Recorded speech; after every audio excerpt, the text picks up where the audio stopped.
course, he's fighting.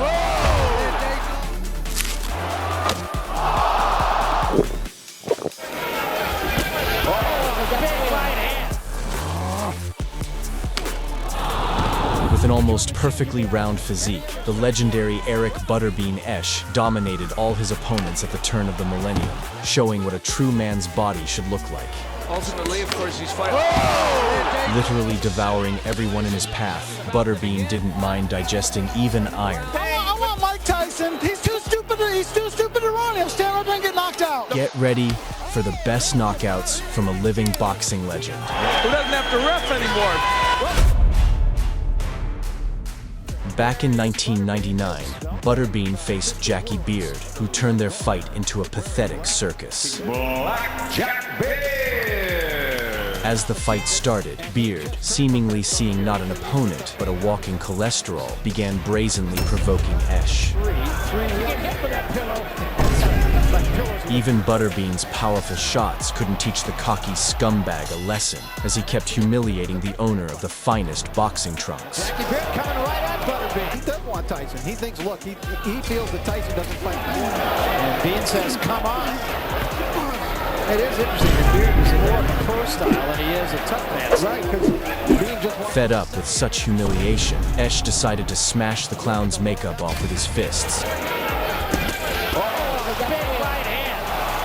Dropped him, and I mean dropped him. Bean's been waiting for that shot, and there was nothing to it. That's it. He's still up.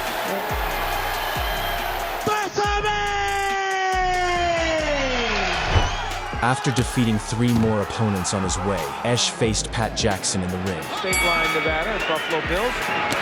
The fight started, and Jackson wasted no time, unleashing devastating shots that smashed Esch's cholesterol armor. The body there for Butterbean, as you heard. Literally giving him a cardio workout in the ring. Jackson seemed to have no idea he was just fueling Butterbean's hunger. You get too fundamentally oriented. And there is a little blood trickling also. We're in round 2. Then, with each punch, Esch started marinating his opponent's body. The interesting thing, Dave, is he hasn't really hurt. They are into this fight.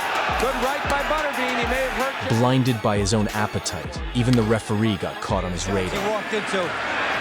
Boy, that's Apparently shocked by the savage knockout, Jackson, fearing he'd end up like the referee, immediately surrendered. At the end of the round, he's separating the fighters, and referees cannot protect themselves at all times the way Securing a double victory, Butterbean proved once and for all that everyone, even the referee, would kiss the canvas before him. Who doesn't have to ref anymore? Well, the Peter McNeely, the infamous boxer known for his fight with Mike Tyson. I'm Hurricane Peter McNeely from Medfield, Mass. On Saturday night, watch me kick Tyson's ass. In this fight, Tyson seemed to have completely destroyed McNeely's sense of self-preservation. Tyson with a left hook, a right uppercut, down goes McNeely again. McNeely's hurt this time, Steve. He's very hurt. He can barely stand up. In this fight, he's got about 30 seconds left. Tyson! As the Irishman decided to challenge our no less dangerous monster in gloves. His record of 44 victories, 4 defeats, and 34 knockouts might have struck fear into others. It didn't scare this chubster in the stars and stripes at all. The fight started, and Butterbean immediately began marinating his future snack in a sauce called Pain. He's a real fighter. He fights good 4-round fights. And then the bald Obelix, seemingly fueled by a magic potion, started throwing savage series. Even managed a part-time side hustle as the Tooth Fairy. Seeing this brutal one-sided beating, the referee decided to end McNeely's agony. That's it. Shane 80 steps in and stops the fight just before the bell. It's over in the first round. The winner by way of technical knockout, Butterbean. In 1996, Eric clashed in the ring with yet another challenger, Jonathan Whitfield, nicknamed The Bull. At the stare-down, Whitfield thought his size could scare our hero, but Butterbean is only scared of the vegetarian menu. lost 6 of his 7 fights, but The bell rang, and Butterbean instantly took on the role of a matador, taming the furious bull before him. we're coming down to the conclusion of third. Good punch by Whitfield, but he is dunked. Takedown. Joel Scott, rising young heavyweight. Soon after, Fed up with burning calories, Butterbean knocked Whitfield out of the battlefield. Ed, I called it. That's what I called. exactly. That's what we were just getting to. He said between rounds. I told you. It's a technical knockout. Butterbean. Butterbean also stormed into the battlefield of small gloves. And among all his MMA battles, the clash with James Thompson was the most exciting. Thompson could definitely be considered dangerous. After all, his record included beasts like Mariusz Pudzianowski and Bob Sapp. And, in fact, Thompson was far more athletic than Butterbean. But seemingly, James had already wasted all his energy in the stare down. When I say stop, you stop. As in the fight, he couldn't do anything against Esch, who was in a rush for his second meal. There you go. There it is. Oh, that's about it. I mean, that's about it. Butterbean has done it. Thompson still looking for the takedown. I don't think he's quite aware. It's over. I don't think. In August 1995, Esch faced a steroid-fueled version of himself named Paul Springer. Back then, everyone believed that Springer would force Esch to go on a diet. But in the fight, Butterbean needed just half a minute to show that his proportions are the benchmark of a real man's body. Ну вот. На этом все и кончилось. Butterbean в своем стиле. Если уж он попадет, то, в принципе, рефери можно не напрягаться. Считать не стоит. But then, a fighter emerged who struck fear with his unbelievably athletic physique, Doug Norris. The nickname Dangerous warned our chubster that this fight wouldn't be an easy snack. He won several regional tournaments. The bout began, and Norris, noticing his opponent's short arms, decided to keep Eric at bay. into a folk hero because you announced him Trying to prove those people wrong. Norris in round one. In fact, he's landing anytime he feels like it. Still, in his desperate attempt to reach his opponent, Esch managed to serve Dangerous a couple of punches before his steroid-fueled machine went into a reckless exchange. Joe Butterbean coming forward with some good shots. And you're seeing some tough windmilling by Butterbean. He still has that. He's getting nailed, though, by Norris. Not expecting such a surge of cholesterol, Norris dropped the knockout idea. Apparently, Butterbean had a third dinner on the schedule, because by the second round he sent the bodybuilder to build his brain, turning the dangerous into the harmless. Well, it's wild now, folks, and there goes Doug Norris. Well, he never should have slugged with him. He knows that now. In doing so, he once again proved that muscles alone don't win fights. By 1999, Butterbean had racked up an astonishing 42 wins, but this meathead wasn't about to stop there. His next target, the title of the Meanest Man Contest, and standing in his way was none other than Kevin Talon. Before the fight even began, Butterbean fixed his hungry gaze on his victim, and as soon as the bell rang, he dove in like he was about to enjoy a feast. Inactive after having turned pro at 85. One of them against Talon.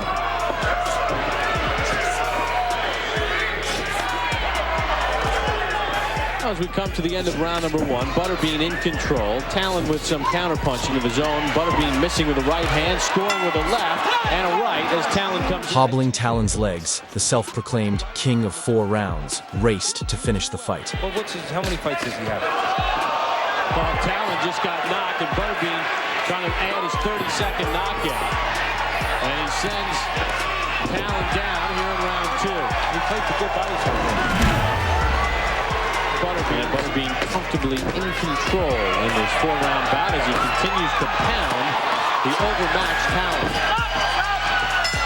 But Talon, showing incredible endurance, kept getting back up, making the audience question whether Butterbean's victory was a sure thing. To look back on those things. Mark Gastineau, they had him with less than ordinary guys, and when he fought a guy who was just even close to a journeyman. At one point, it even looked as if Esch was against Evil Dead.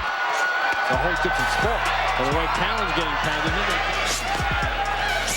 Butterbean's thinking he's got a guy in front of him who's covering up, so he brings the uppercut up, trying to straighten him up.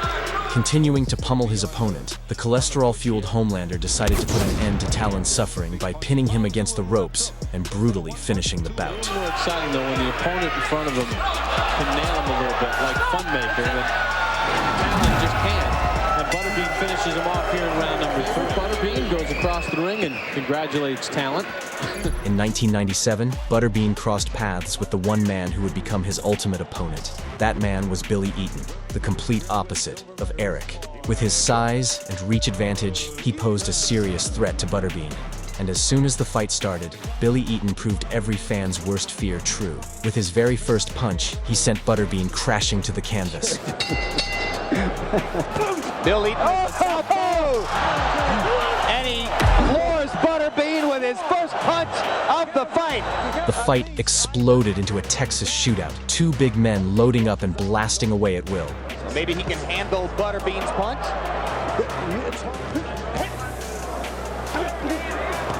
When Mitchell Rose beat Butterbean and I beat him. Don't be holding, don't be holding, don't be holding. Oh, when Butterbean hit this fella, he's with him. With better stamina on his side, the fitter fighter started to overwhelm the chubby brawler. Down when you look down and see ankles like that.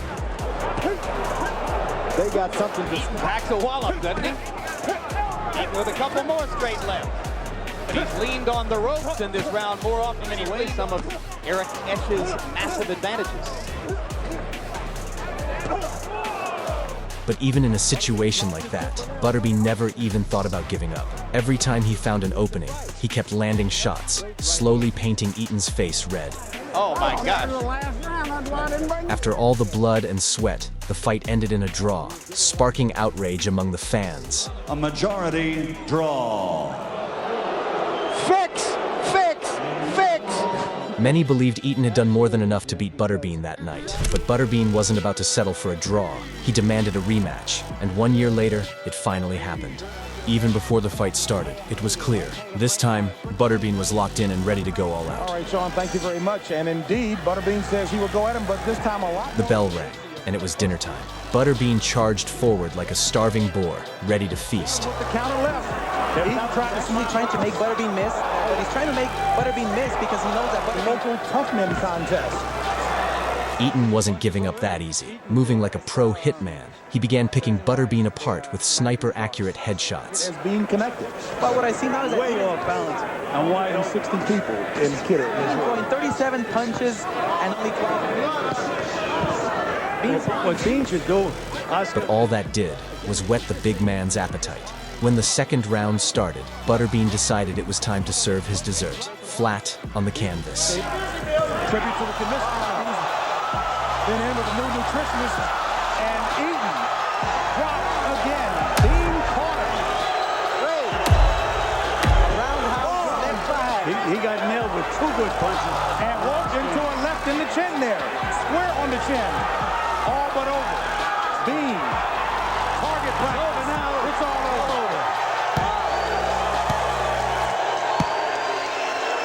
In the end, Eaton was Eaton, and Butterbean shut the haters up once again. The 4 rounders.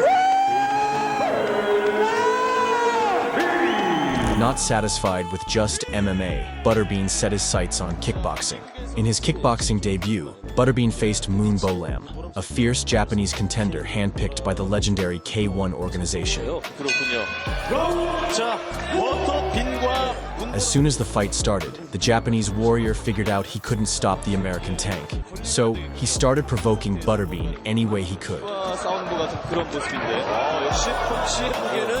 But what he didn't realize was that night, Butterbean might as well have been the official ambassador for the emergency room.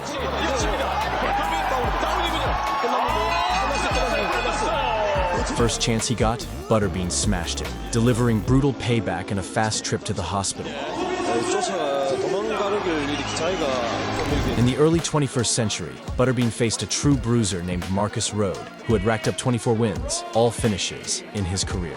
Rhode was the perfect candidate to dethrone the king of 4 rounds. As soon as the bell rang, Rhode began burning off all of the chub's calories.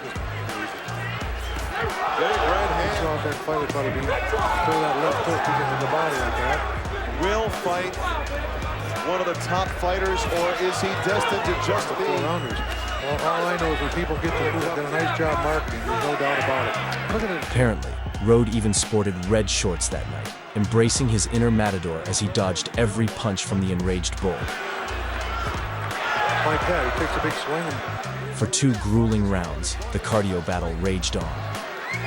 You gave the first round to Rhode. Yes, I did. But Rhode, setting a blistering pace, didn't realize he'd tire out first, because Butterbean, despite his unassuming appearance, literally wore his opponent out. Well, he likes to eat, but he doesn't like to eat left. Butterbean. In the end, Butterbean completely cooked Rhode. He'd be a lot quicker and he could be effective. He might be able to. Right now, it's just a sideshow. Big ripping shots by Butterbean. And it started with the body shot with the right hand. And Rhode is facing a rugged road right now, trying to get up on his feet. And it is over.